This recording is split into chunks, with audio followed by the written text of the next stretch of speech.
Hello everyone, मैं हूँ आपका दोस्त आरपी। फिर से आपका स्वागत करता हूँ आपके अपने यूट्यूब चैनल पर। दोस्तों, आज हम बात करने वाले कुछ ऐसे मेटल स्टॉक के बारे में, यानी स्टील रिलेटेड दो ऐसे स्टॉक। नॉर्मली हम इसे ओवरऑल मार्केट को कवर कर सकते हैं रिलेटेड टू द जो कंपनी स्टील रिलेटेड जो प्रोडक्ट्स बनाती है। ओवरऑल हम इसे कंसिडर कर सकते हैं। हालांकि जो मेन हमें जानकारी इसमें उपलब्ध होगी वो है रिलेटेड टाटा स्टील के बारे में। तो चलिए बढ़ते हैं हमारी जानकारी की ओर। तो सबसे पहले हम आ जाते हैं दोस्तों हमारे नॉर्मल पेज पर, जहाँ पर देखिए दोस्तों, आगे बढ़ने से पहले कुछ जानकारी बताने से पहले मैं आपको बता देना चाहता हूँ कि मतलब जो स्टील रिलेटेड प्रोडक्ट्स है 2023 में देखिए कम्प्लीटली मतलब ये अंडर परफॉर्म है दोस्तों। यस, कम्प्लीटली मतलब इसमें गिरावट ही हमें देखने को मिली। अगर आप बात करेंगे JSW की लीजिए, अगर हम बात करेंगे भारत की शान टाटा स्टील की बात करेंगे, तो यहाँ पर लगभग देखिए 8 से 10% तक की गिरावट ही हमें इस साल में देखने को मिली है। लगभग अभी ये सेकेंड मंथ है, फिर भी हमें गिरावट ही देखने को मिली है। और हालांकि उसके अपोजिट अगर हम IT स्टॉक, जहाँ पर लगातार चिंताजनक परिस्थिति उभर रही थी कि मतलब कब तेज़ी होगी, वहाँ पर तेज़ी हमें देखने को मिल रहा है। ठीक है, तो स्टिल देखिए दोस्तों, यहाँ पर demand and supply plus pricing का काफ़ी महत्वपूर्ण रोल होता है to to gain the profit from the market. And हम कंपनी को अगर प्रॉफिट बढ़ाना है या कंपनी को अपने रेवेन्यू को डबल करना है, तो प्योरली डिमांड एंड सप्लाई, किस तरह कंपनी अपनी प्रोडक्ट को पोजीशनिंग करती है, दैट इज़ वेरी इंपॉर्टेंट। ठीक है, तो इसी के बीच ये सारे पॉइंट्स के बीच JP मॉर्गन ने अपनी एक काफ़ी खूबसूरत आर्टिकल इन्होंने पब्लिश किया है, जहाँ पर इन्होंने बताया कि मतलब क्यों आने वाले समय में स्टील के जो प्रोडक्ट्स है, स्टील रिलेटेड जो कंपनीज है, उनके स्टॉक में हमें तेज़ी देखने को मिल सकती है। खासकर उन्होंने कहा है सेल JSW या फिर मेनली टाटा स्टील का उन्होंने टारगेट भी सेट किया है, वो भी मैं आपको बता देता हूँ। हालांकि देखिए, अगर मैं आपको JSW की बताऊँ या फिर टाटा स्टील की, Q3 में दोस्तों किसी भी कंपनी ने प्रॉफिट नहीं कमाया। दोनों कंपनी में भी लॉस बुक किया गया था, लॉस में थी कंपनी, चाहे वो टाटा स्टील आप ले लीजिए, शायद आपने देखा होगा रिजल्ट। ठीक है, इसी के बीच चाइना से रिलेटेड एक खबर आ रही है, प्लस किस तरह तीन ऐसे फैक्टर है, यानी JP मॉर्गन ये आधार रख रहा है, तीन ऐसी बातें बता रहा है जहाँ पर इन्हें यहाँ से स्टील रिलेटेड जो स्टॉक्स है वहाँ पर तेज़ी हमें देखने को मिल सकती है। तो वो तीन ऐसी बातें हम जानेंगे और आगे बढ़ने की कोशिश करते हैं दोस्तों। तो सभी से विनती करता हूँ कि कंप्लीट वीडियो ज़रूर देखिए। अभी हम आ जाते हैं हमारे नॉर्मल पेज पर, जहाँ पर देखिए JP मॉर्गन क्या कह रहा है। ठीक है, ये कारण गिना रहा है दोस्तों, तीन ऐसे कारण हैं जिसके कारण तेज़ी संभव है, पक्का है। आप भी इसका मतलब एक जानकारी एकत्रित कर एक विश्लेषण कर सकते हैं अपनी ओर से, राइट।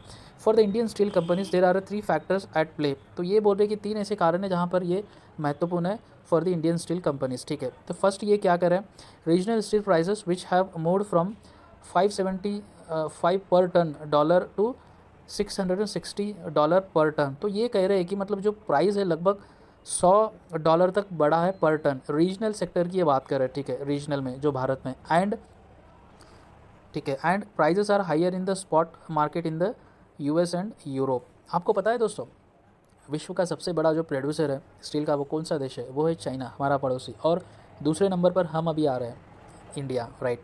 तो डेफिनेटली अगर इतना बड़ा मार्केट है और इतनी बड़ी कंपनीज हमारे स्टील क्षमा चाहता हूँ दोस्तों, इतना। तो दोस्तों, हम बात कर रहे थे जैसे भारत दूसरा सबसे बड़ा लार्जेस्ट प्रोड्यूसर है स्टील में, तो डेफिनेटली इसके रीजनल मतलब देश के अंदर प्लस बाहर ये काफ़ी कुछ एक्सपोर्ट भी ये करते हैं, जिसके कारण इनको काफ़ी फ़ायदा भी होता है। और काफ़ी बेहतरीन स्टील मेकिंग कंपनी है हमारे भारत में, मैं कह सकता हूँ दोस्तों, आफ्टर चाइना, राइट। तो ये एक पहली बात है जो हमने अभी जानने की कोशिश की थी कि मतलब रीजनल स्टील प्राइसेस जो हाइक हुए, वो सीधा फ़ायदा स्टील मेकिंग कंपनी को हो सकता है और इनका जो शेयर प्राइस है वो भी बढ़ सकता है आगे। दूसरी जो बात ये कह रहे हैं दोस्तों, देखिए, domestic steel demand which remains robust at this point and also reflect in the consistent feedback from Indian steel companies in the earning calls. तो ये कह रहे कि जो लोकल जो सेकेंड पॉइंट है वो है डोमेस्टिक स्टील का जो डिमांड है वो ऐसे ही रह सकती है, जिसके कारण भी मतलब सेल्स में वृद्धि देखने को मिल सकती है दोस्तों। ठीक है, इसका मोटा मोटी यही कारण है।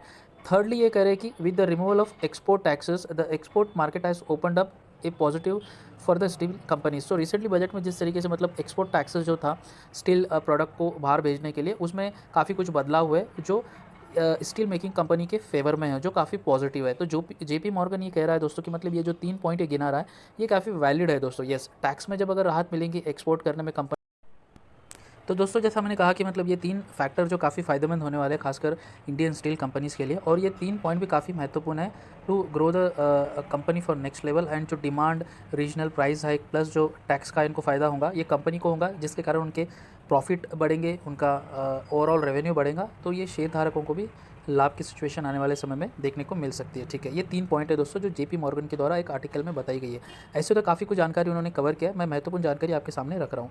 उसके बाद देखिए एक है सेंट्रम ब्रोकिंग एक्सपर्ट कह के, उन्होंने टाटा स्टील के बारे में क्या कहा है दोस्तों। ये कह रहे हैं the profitability to improve in the fourth quarter amid higher steel prices in the domestic business and losses to reduce at TSA। तो ये भी सेम जेपी मॉर्गन की तरह करे, जो क्वार्टर 3 में लॉस हुआ है तो डेफिनेटली क्वार्टर 4 में हमें प्रॉफिबिलिटी की संभावनाएं लग रही है, और कारण ये गिना रहे कि higher steel prices in domestic sector, जैसे जेपी मॉर्गन ने कहा है। तो यहाँ से भी अच्छा खासा ये फ़ायदा ही है। हालांकि बाकी कुछ ब्रोकर्स ने कवर किया है, टारगेट उन्होंने दिया है, तो अगर वो सारे बात करेंगे तो काफ़ी लंबा वीडियो हो जाएगा दोस्तों। तो ओवरऑल अगर मैं आपको बताऊं दोस्तों, यहाँ पर डेफिनेटली काफ़ी पॉजिटिव, जैसे गिरावट के बाद एक पॉजिटिव पॉइंट बनता है किसी भी स्टॉक में, एक जोन में आकर वो ऊपर जाने के लिए तैयार होता है, तो वो जोन टाटा स्टील या फिर जो स्टील रिलेटेड जो प्रोडक्ट है उसमें देखने को मिल सकता है, ये कह रहा है जेपी मॉर्गन। हालांकि निवेश करने से पहले मैं सभी से विनती करता हूं कि ज़रूर अपनी खुद की राय रखिए, अगर आपके कोई सलाहकार है उनकी राय लीजिए, क्योंकि ये पैसों का मामला है दोस्तों। तो आशा करता हूँ ये जानकारी आपको पसंद आई है, तो चैनल को सब्सक्राइब अवश्य कीजिए और वीडियो को लाइक ज़रूर कीजिए। धन्यवाद दोस्तों।